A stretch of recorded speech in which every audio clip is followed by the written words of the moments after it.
Good morning, Little Masters, and welcome back to today's Tolkien Times. I'm the Man of the West, also from the Prancing Pony podcast.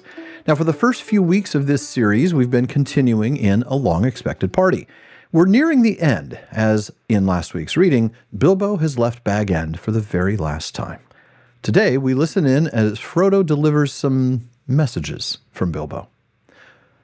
Frodo came in soon afterwards and found him sitting in the dark deep in thought. "Has he gone?" he asked. "Yes," answered Gandalf. "He is gone at last."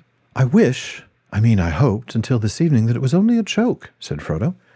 "But I knew in my heart that he really meant to go. He always used to joke about serious things. I wish I had come back sooner, just to see him off." "I think really he preferred slipping off quietly in the end," said Gandalf. "Don't be too troubled. He'll be all right, now. He left a packet for you. There it is." Frodo took the envelope from the mantelpiece and glanced at it, but did not open it. "You'll find his will and all the other documents in there, I think," said the wizard. "You are the master of Bag End now, and also, I fancy you'll find a golden ring." "The ring?" exclaimed Frodo. "Has he left me that? I wonder why. Still, it may be useful." "It may, and it may not," said Gandalf. "I should not make use of it if I were you, but keep it secret and keep it safe. Now I'm going to bed." As master of Bag End, Frodo felt it his painful duty to say goodbye to the guests. Rumors of strange events had by now spread all over the field, but Frodo would only say, "No doubt everything will be cleared up in the morning." About midnight, carriages came for the important folk. One by one they rolled away, filled with full but very unsatisfied hobbits. Gardeners came by arrangement and removed in wheelbarrows those that had inadvertently remained behind. Night slowly passed. The sun rose. The hobbits rose rather later. Morning went on.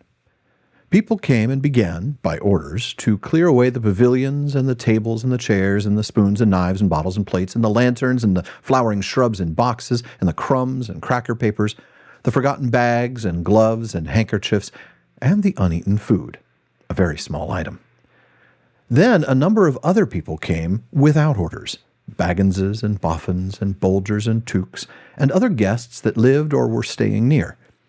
By midday, when even the best fed were out and about again, there was a large crowd at Bag End, uninvited, but not unexpected. Frodo was waiting on the step, smiling, but looking rather tired and worried. He welcomed all the callers, but he had not much more to say than before. His reply to all inquiries was simply this: "Mr. Bilbo Baggins has gone away, as far as I know, for good." Some of the visitors he invited to come inside, as Bilbo had left messages for them. Inside in the hall there was piled a large assortment of packages and parcels and small articles of furniture. On every item there was a label tied. There were several labels of this sort: "For Adelard took for his very own from Bilbo," on an umbrella. Adelard had carried off many unlabeled ones. "For Dora Baggins in memory of a long correspondence, with love from Bilbo," on a large wastepaper basket. Dora was Drogo's sister and the eldest surviving female relative of Bilbo and Frodo. She was 99 and had written reams of good advice for more than half a century. "For Milo Burrows, hoping it will be useful, from BB," on a gold pen and ink bottle. Milo never answered letters. "For Angelica's use, from Uncle Bilbo," on a round convex mirror. She was a young Baggins, and too obviously considered her face shapely. "For the collection of Hugo Bracegirdle, from a contributor," on an empty bookcase. Hugo was a great borrower of books, and worse than usual at returning them. "For Lobelia Sackville Baggins, as a present," on a case of silver spoons. Bilbo believed that she had acquired a good many of his spoons while he was away on his former journey.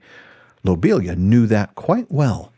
When she arrived later in the day, she took the point at once, but she also took the spoons. There are some fun things to talk about in this passage, but before we get to the fun, let's look at the serious moment, the leaving of the ring to Frodo and Gandalf's very important advice. Now, while book Gandalf gives Frodo the same advice as film Gandalf does, keep it secret and keep it safe. The moment has a lot less gravity and sense of dread. Gandalf knows at this point that it is a great ring. He says as much next chapter. I wondered often how Gollum came by a great ring, as plainly it was.